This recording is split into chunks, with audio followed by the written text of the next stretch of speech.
shameless grifters. This is a new low. Harry and Meghan have been blasted for their wild hypocrisy in doing speeches around the world about the dangers of the internet and social media, particularly regarding children, while splashing photographs of Archie and Lily all over social media. This is totally bonkers. Meghan Markle has decided to use the 5th birthday of her own daughter to lash out while claiming to be the hero for protecting children from social media. We see you, Meghan, and your angry statement ain't going to shut us up. 18 days. That is the entire distance between the speech and the photograph. 18 days ago, she stood in front of the World Health Organization in Geneva and told a room full of officials that children are being shaped by systems built to feed on their attention. Children are no longer just participants in digital spaces. They are too often the product. They didn't know that the platforms valued profit over people.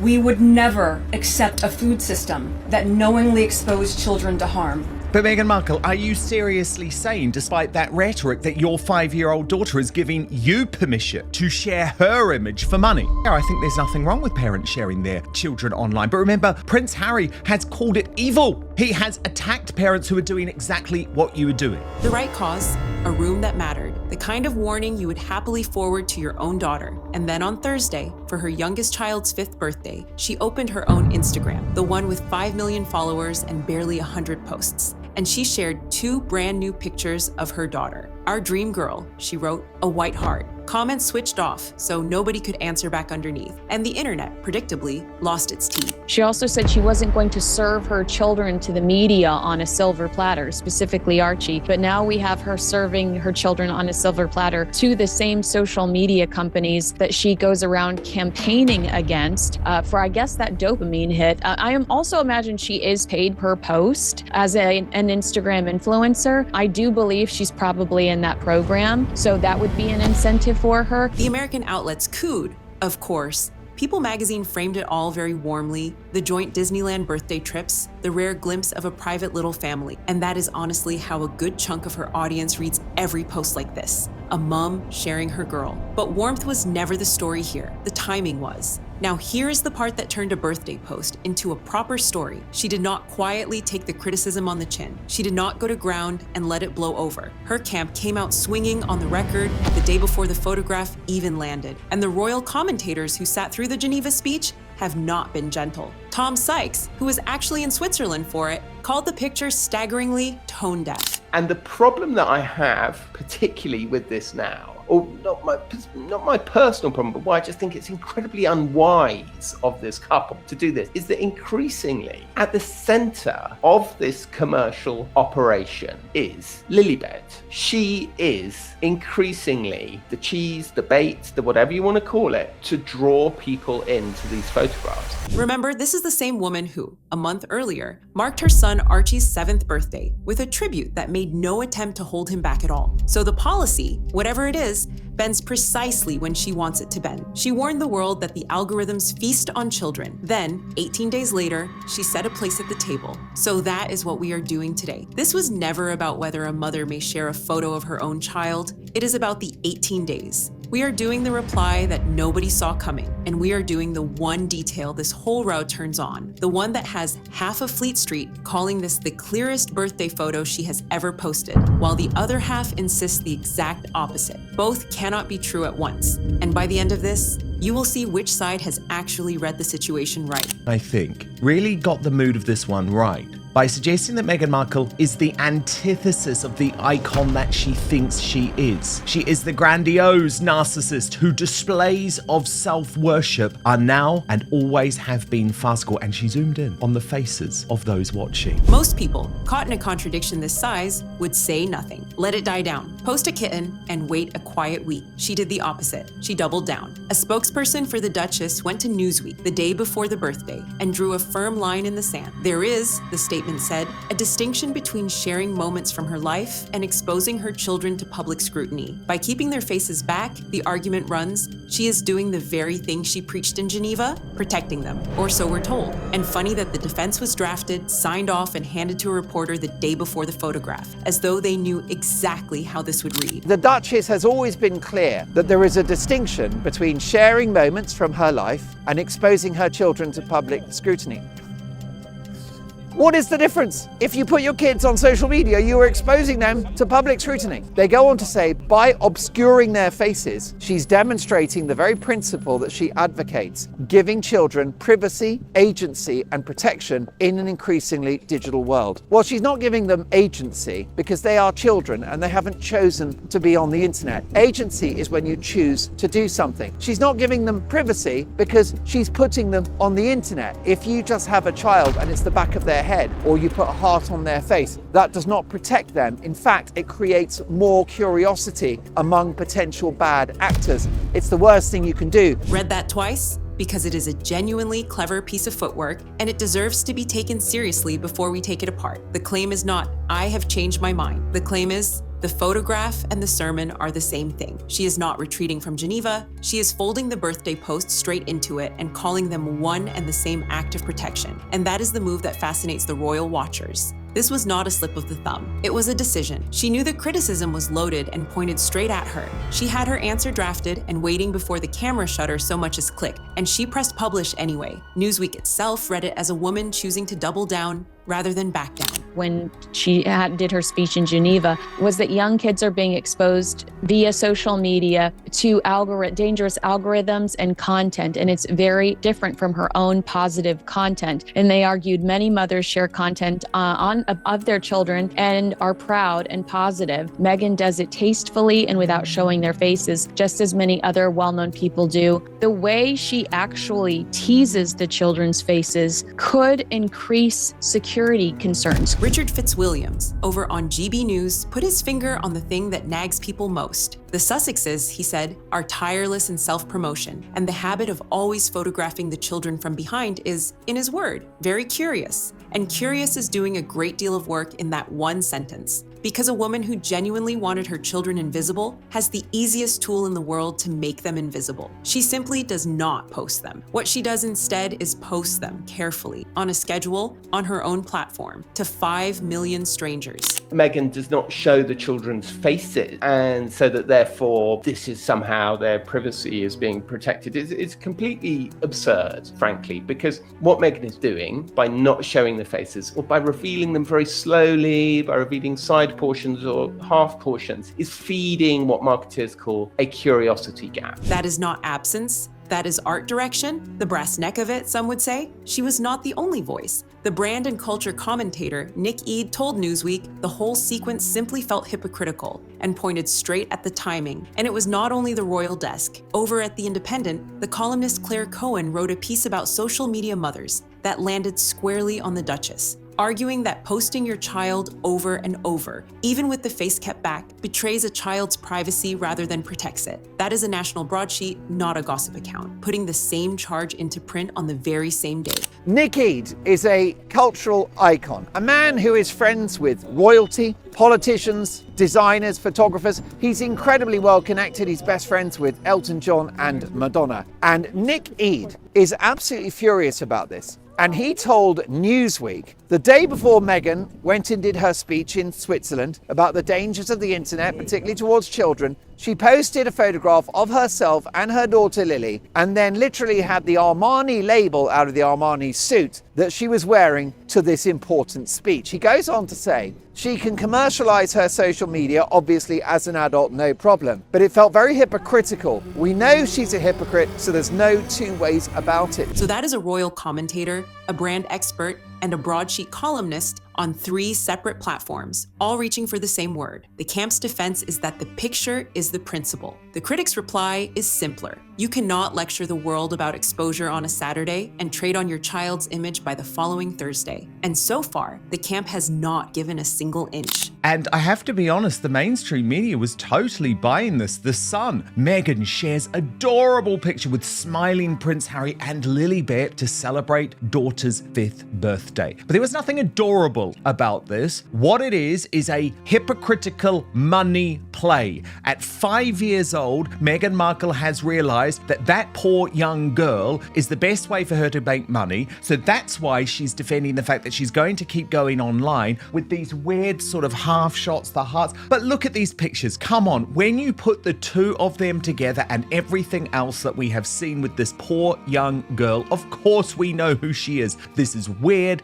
It is creepy. It is hypocritical. And that's why Meghan has decided to lash out. Here is where it stops being about the commentators and starts being about her, because the strongest case against this post was not made by Tom Sykes or by GB News or by anyone sitting in a television studio. It was made by Meghan herself in Geneva 3 weeks ago on camera, standing beside the Director General of the World Health Organization. It was a serious event. This is dumb. And as the head of WHO, he should not be wasting time with her. In fact, because her credibility is so damaged, she damages his credibility, which is already in the toilet. This is done, and it shows, and I think proves, as I said, that the WHO is not a serious organization. Meghan Markle, a shallow, vain, and vapid advocate who never lives by what she preaches to others, especially in regard to social media. World Health Assembly Week, with the world's health ministers in town. A memorial of 50 illuminated light boxes, first shown in New York the year before, each one standing for a child harmed by life online. This was not a soft photo call. It was a public health stage, and she was the face of it, and she did not mince her words. She talked about relentless algorithms. She warned about exploitative engagement and about endless exposure to content that children never went looking for. And she insisted children must be safe by design, not by chance. Why is Meghan Markle speaking at an event for bullying? She's the bully. She's literally the biggest bully. You can even see her face sometimes when she has to interact with someone who's poor. She's like disgusted. She looks disgusted having to hug people who don't live in massive mansions in Montecito like her. She seems absolutely disgusted. Strong words. The correct words, frankly. The maddening thing is that the cause is real, and she is right about it, which only makes what came next harder to forgive, because a warning like that only carries any weight if the person giving it lives by it. The moment she does not, every sentence she spoke in that hall gets quietly cheapened, and the very parents who needed to hear it start to tune out the messenger. She walked off that stage, and within 18 days, she handed that same relentless algorithm a fresh image of her 5-year-old to chew on. The same algorithm she had just condemned. The same exposure she had just called a danger. Only this time with a prettier frame around it and a caption in her own hand. You know what she's doing there, right? She's talking about her own trolling, because that's what this is all about, mark my words. She wants a censored internet. Dr. Tedros was despicable when it came to censorship of big tech platforms during COVID, trying to shut down people like me telling the truth. And that is what Meghan wants. It is actually gross that she is using grieving parents in this way. But I can't take a word that she says seriously about children and online permissions, given the way that she merged her own daughter 24 hours before this speech. And before anyone says she is allowed to share her own children, let me stop you right there, because you are right. She is. Nobody on this earth is arguing that a mother cannot post her own little girl on her own page. That was never the question. The question is the 18 days. You cannot stand at a World Health Summit and warn the whole planet that children are drowning in attention, and then, a fortnight later, hold your own child up to the light and ask the internet to come and stare. Profit over people. You're putting profit over the privacy of your own daughter. So just zip it. Zip it with your faux politician act. I guess Lily didn't seek out her starring role in selling Meghan's outfit either, did she? A privacy campaign run from a verified Instagram account with 5 million followers is a diet plan written on the back of a takeaway menu. The message is not wrong. It is that the messenger keeps ordering the chips. That is the bit that should bother you most, not the photograph, the certainty. She did not stumble into this. She lectured, she got challenged, she had her defense written and waiting, and she pressed publish with her eyes wide open. This was the most calculated thing she has done all year, and she is asking you to read it as the most natural thing in the world. Those two things cannot both be true, and somewhere in Montecito, she knows it. The Sussex public relations machine, which is utterly ruthless and which never sleeps, has angrily responded to these claims of hypocrisy in a truly outrageous and uncontrolled outburst. These guys have lost the plot. The Sussex PR people, led by Harry and Meghan, are losing their minds. Now, the detail this whole row actually turns on. This is the part most channels have skated straight past, and it is the part that breaks the defense. The official line, the spokesperson's entire argument, rests on a single word: obscured. The faces, we are told, are kept back. And that keeping back is the principle in action, and plenty of outlets reported it in exactly those terms. Newsweek, the New Zealand Herald, a clutch of others, all describe the image as being in keeping with the couple's long-standing policy of not showing the children clearly, except that is not how everyone read it. Fascinating thing about all of this is that actually maybe deep down Meghan realizes people don't care about her anymore. They don't engage with her anymore. The thing they do care about is her daughter. The Daily Mail, looking at the very same image, disputed that flatly, calling it the clearest she has ever posted of her daughter. And once you set the two descriptions side by side, the problem is obvious. The whole privacy argument depends on the face being kept back. A national newspaper looked at the same photograph and said the opposite. Make of that what you will, but both cannot be right, and the spokesperson is banking on you not noticing that two camps are describing one picture in completely different words. So which is it? Because the spokesperson cannot have it both ways. Either this is the careful, privacy-preserving image the statement describes, or it is the boldest picture she has put out yet. It's very obvious that Meghan prefers Lily. She 100%, Lily is the golden child. We can see this even in her birthday pictures. Lily gets professional pictures posted. What does Archie get? A really far behind shot of him and Lily somewhere on a beach, and then Harry holding him as a baby. Like, she treats the children completely differently on social media, and that's just impossible to ignore. And the reason I talk about that is because I talk about things in relations to how the parents parent the kids. And Meghan Markle is putting this at the forefront. Like, Lily got to go to Disneyland last year for her birthday. Archie didn't get the trip, she did. And Meghan just is completely and utterly willing to gaslight the public, because the reality is she wants her kids as content, especially Lily. She's perfectly fine using them as content. And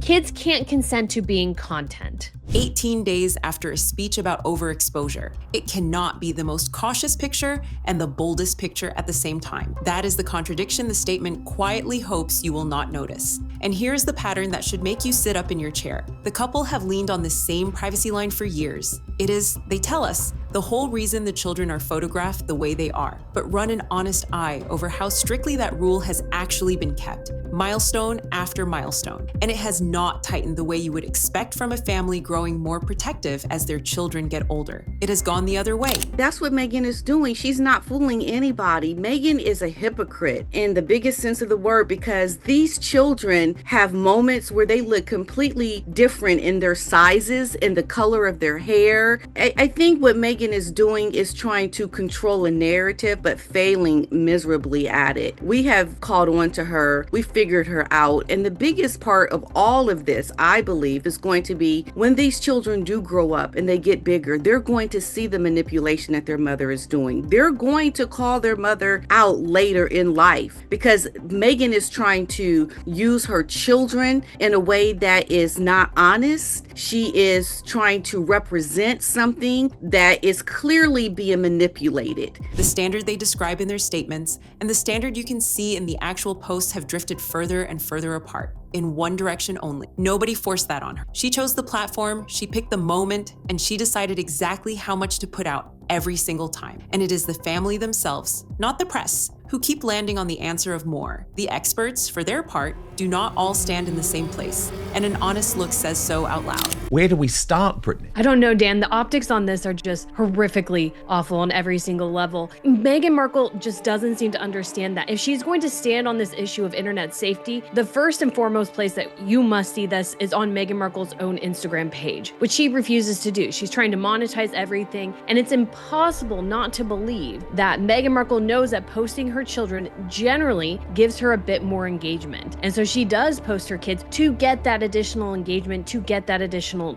talking in the internet, in the ecosphere about her. So she is completely and utterly exploiting her children, who cannot consent, by the way, to the online machine. And particularly, she cannot also not be aware. So she is fully aware of how people discuss and talk about her children. One child psychologist told Newsweek that keeping a face back, genuinely is more protective than posting a fully identifiable one. And that is true, but the same expert added the part the spokesperson very carefully left out. It does not remove the risk. It only lowers it. And a second specialist told the same outlet that for the children of public figures, the danger can actually run higher, not lower. However carefully the pictures are framed, protection by half measure is still half a risk. And it is a risk this particular mother told the World Health Organization she understood better than almost anyone alive. Seriously, these two are living in a parallel universe, a universe of delusion. And this is again another example of Meghan trying to cosplay Diana, very obviously. But she's done nothing for our health. Actually, she's probably been very bad for our mental health around the world, if we're honest, because she just annoys us all so much. There is one more thread to pull,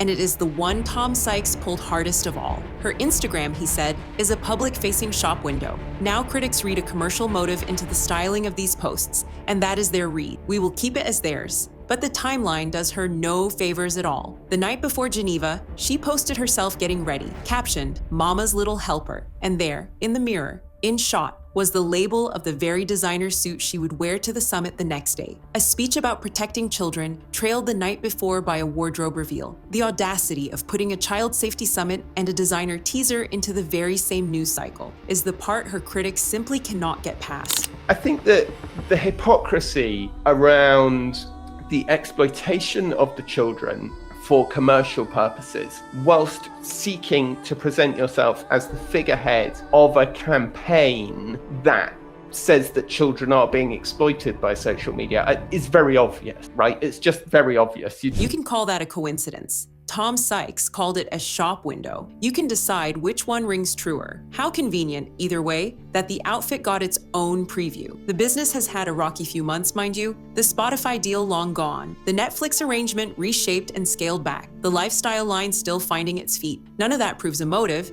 and the critics know it. But it is the backdrop they now read the family feed against, and it is exactly why a birthday photo no longer lands, for them, as just a birthday photo. When a brand runs on closeness and access, the family becomes the product whether anyone admits it or not. You saw American media pandering and catering to these two individuals that were trying to produce content in Hollywood for Netflix. So there was an option that you might get Harry and Meghan on a red carpet, or they might do a junket to promote one of their Netflix series. So there was absolutely entertainment media that was pandering to them in the hopes of access to them. And then there is the contrast that nobody at Montecito can control. On the very same Thursday, those birthday photos went up. Catherine, Princess of Wales, spent her day at a cancer center in Manchester. She stood beside a 30-year-old patient finishing chemotherapy and watched her ring the bell that signals the end of treatment. She spoke quietly about how hard the whole thing is, not for the patient alone, but for the family who have to watch.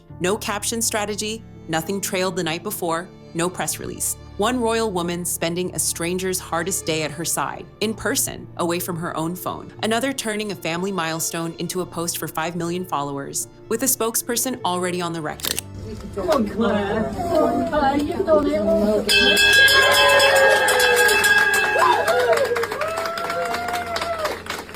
Oh, keep going. I'm welling up. That was, what a wonderful moment. Yeah, it was. And, I think having someone like Catherine to bring the attention and to have people celebrate for her, I think really makes it a special moment. They are connecting with the people, not connecting to sell anything, not connecting to, help their brand, but to really bring honest eyes and attention to the great work of many people. And this is what they will do. Because they're not with the drama. They're not trying to pay their rent. They're not trying to up someone or to get over on someone. They're genuine. They are doing great things, and it can't be interrupted by just silly ghetto nonsense by Meghan, okay, and Harry. I love this. This is beautiful. The people who watch this channel notice the difference. They always do. There is a real argument on the other side, and her supporters make it with some force. So let us put it at its strongest before we close. A single, controlled, once-a-year photograph, they say,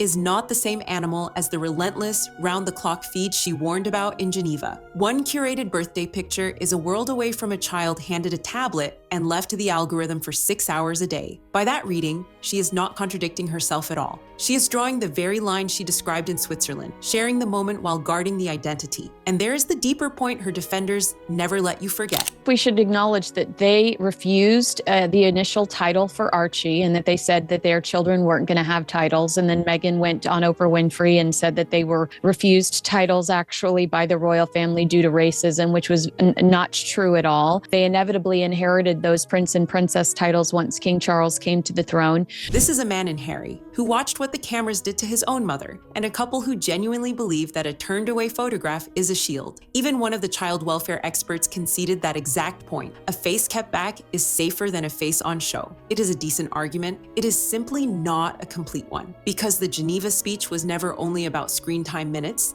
It was about exposure itself, about children quietly turning into content, and a controlled photograph posted to 5 million people on the very platform she condemned. 18 days after she condemned it is still exposure. Tidier exposure, better staged exposure, but exposure all the same. The defenders have the better intentions. The critics have the calendar. Once those started to funnel out and we started to hear the stories about Meghan being a bully and a nasty person, I think someone within her team said, we need to up the mom, the family content. We need to soften Meghan's image. Yes, she is using these children for commercial reasons. At one point on her Shop My page, she was selling some of their clothing, but ultimately I think it's about softening her image and trying to distract from the bully allegations and the negative reputation that she has cultivated over the last 6 years. So here is where we have landed. 18 days after warning the world that children are being consumed by the very platform she lives on, Meghan posted what half the press called the clearest birthday picture of her daughter yet. She refused to apologize,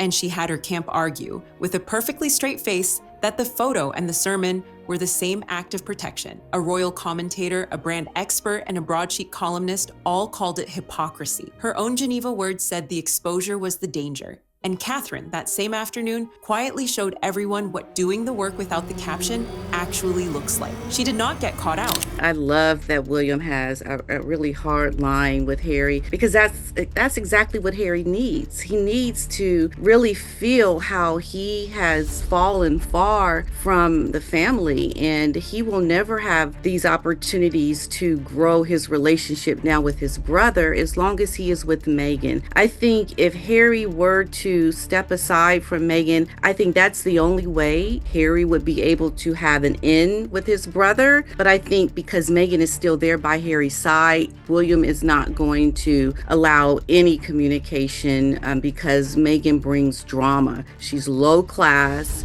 She is someone that wants to create drama. She's done it with Catherine, and William just doesn't have time for it. And I'm glad he is doing that. Harry needs to suffer really low lows to understand what he has done will never be forgiven as long as he is still with Meghan. That is the thing to carry away from all of this. She knew exactly what she was doing at every single step, and she is betting that you will not hold the speech and the photograph in your head at the same time. I think you will, because here's the simplest version of the whole business. A woman flew to Switzerland, warned the planet that children are being quietly turned into content, flew home to California, and within 18 days turned her own child into content. No apology, just a statement insisting the two things were somehow the same act of love. You are allowed to find that hard to stomach. Most of the people who sat through both moments did, and they have not stopped talking about it since. Honestly, you couldn't make it up. So tell me where you land on it. Do you read the birthday post as a mother protecting her child, exactly as her spokesperson insists, or as the 18-day contradiction the critics can see in plain sight? Drop your verdict in the comments. I read every single one, and hit that like button because it genuinely helps this channel reach more people who care about these stories. Subscribe while you're here, because there is a lot more coming this week. The next one is already written. There is a book landing this month that the Montecito camp has been very quietly dreading, and the new edition has fresh pages in it that they will not enjoy one bit. That video drops in a few days. You will want to be here for it.